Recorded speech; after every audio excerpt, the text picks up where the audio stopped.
Okay, getting right into it for the sake of brevity. Do you excuse me, do you personally believe in evolution, or do you think it's a crock of crap? Yes, I personally believe in the theory of evolution by natural selection. It has proved to have enormous explanatory and predictive powers as a theory. It's every bit as valid as thermodynamics or electromagnetism. Moving on to the next question. Which religion's take on creation makes the most or least sense to you? Well, they're all fictional stories, so I don't think it will benefit us to really try to compare them in a qualitative manner. It's since they're all, since they're all fictional tales, then comparing them is just subjective. Would I listen to heavily religious artists if they made my favorite type of music? Absolutely. I already do. I have very eclectic tastes, and there are many works in my music library which are religiously inspired from all over the world. And so, yes, there's very beautiful music out there that is religious, and I enjoy it very much. Who has the worst praise music? The Anglicans. Okay, moving on. No, seriously, uh, that's really subjective, and I don't think there's anything that can be objectively said about the quality of anyone's religious music. It either appeals to you or it doesn't. Is there a singular religion that I dislike the most or think is the most ridiculous? No. I think that the best and worst qualities of religion are evenly distributed throughout the spectrum of religious belief all over the world. And some certainly have some ridiculous claims, such as the Raelians and the Scientologists, which I find rather ludicrous. But then again, many religions have their stories about talking animals and the laws of physics being suspended either for or against someone. Is there a messiah of atheism? Nope. There are individuals who have become much more publicly known lately because they have stood up and expressed their opinions about religion. That isn't to say that they are leaders of atheists. Many atheists may agree with much of what they say, but all in all, atheists are a pretty diverse group. It would be like expecting everyone who doesn't collect stamps to have uh, some sort of unifying doctrine that binds them together, and it's not really the case. Was I previously religious? Yes, I was raised in an evangelical Christian household on a steady diet of Pat Robertson and James Dobson and Hal Lindsey. It's given me an insight into the religious that has been very valuable to me. I understand where they're coming from in a way that many people who have never held any religious beliefs just don't understand.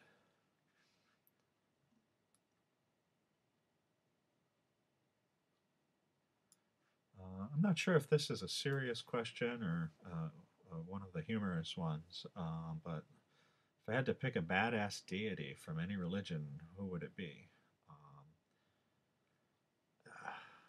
there's some evil bullies from all of the religions. You've got your destroyers of worlds and your eradicators of firstborn children. And anyway, moving on to a less ambiguous question. Do most people automatically associate atheism with an unbelief in Jesus Christ? Um, I would certainly hope so. Otherwise, they have a fundamental misunderstanding of what atheism means.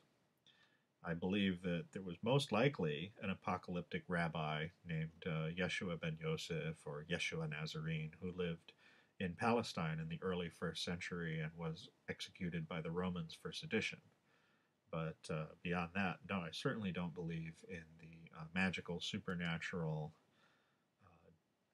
uh, divine character that was created during the first couple of centuries of Christianity.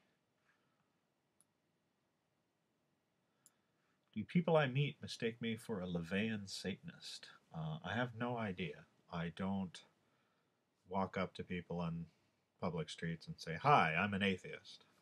I don't know why they would make that assumption because it seems a bit odd that someone would lack belief in the main character from a particular mythology and yet believe in a secondary character from that mythology.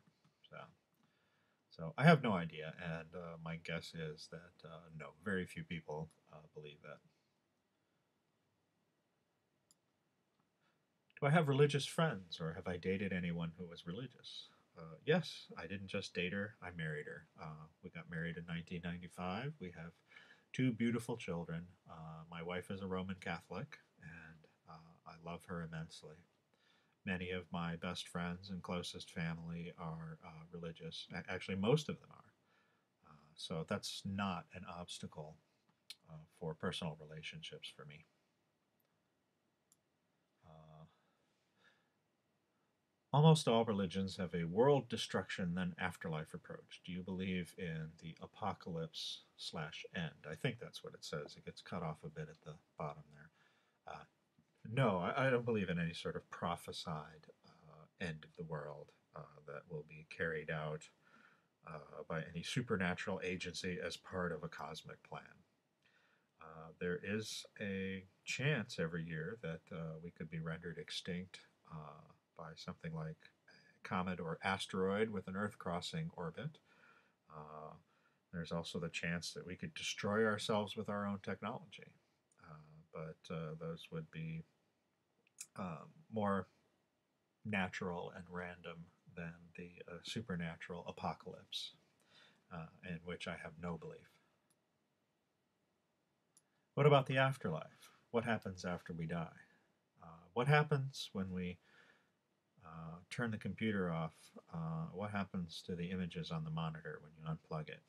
Um, when the arrangement of matter in my brain that gives rise to the emergent property that is my consciousness ceases to have that critical arrangement, it will no longer support my consciousness, and my conscious mind will cease to exist. And I'm sure some people think that that sounds terribly glum and fatalistic, but it's not. It's just a fact of life.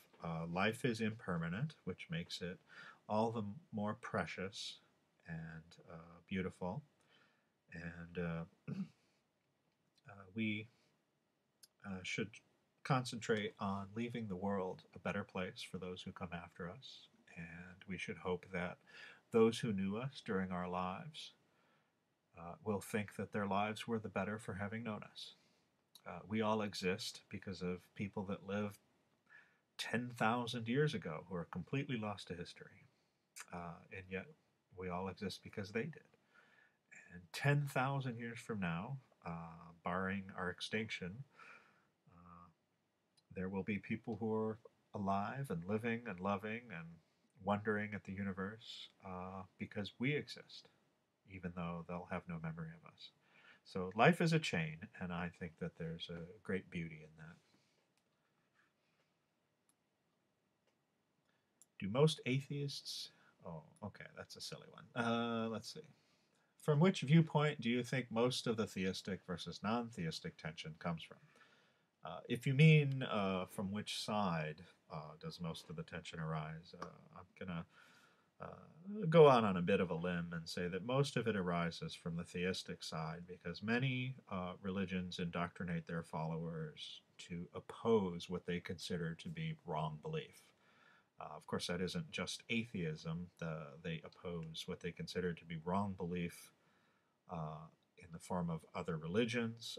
They even oppose it within their own religion because of the heretics of other sects. You know, look at the centuries of bloody warfare that took place between Protestants and Catholics in Europe. Someone is going to say, but what about communism? And communism was not perpetrated in the name of atheism. It was perpetrated in the name of communist doctrine. So they used atheism as a tool to suppress rival power structures in the form of religions. They also suppressed rival power structures in the form of other social institutions, such as political parties and unions and whatnot. So, anyway, I mean, not that I'm trying to dump on religion here, but I think just in general, most of the conflict has arisen because many, and not all, but many religious people are taught that those who reject their cosmology or don't share their beliefs are a threat that needs to be opposed. So, okay, moving on once more to, was there a particular event or moment that made me decide to become an atheist? No. It was a gradual process of examination and reevaluation. And one day I realized that supernatural agencies no longer offered me a satisfying logical explanation for the universe as I was able to observe it. Do I think atheists and non-theists can ever live, or I'm sorry, do I think theists and non-theists can ever live with each other and respect each other's views? Absolutely. My wife and I certainly do. And there are many people throughout the world who are very tolerant of people with different ideas. And we need to encourage those attitudes and those ideas. We need to encourage people to view others with differing philosophies, differing values, differing ideas as human beings, rather than dehumanizing them and thinking of them as threats and targets. So anyway, I hope that this has answered some of your questions to your satisfaction. And thank you very much for your time, and have a good life.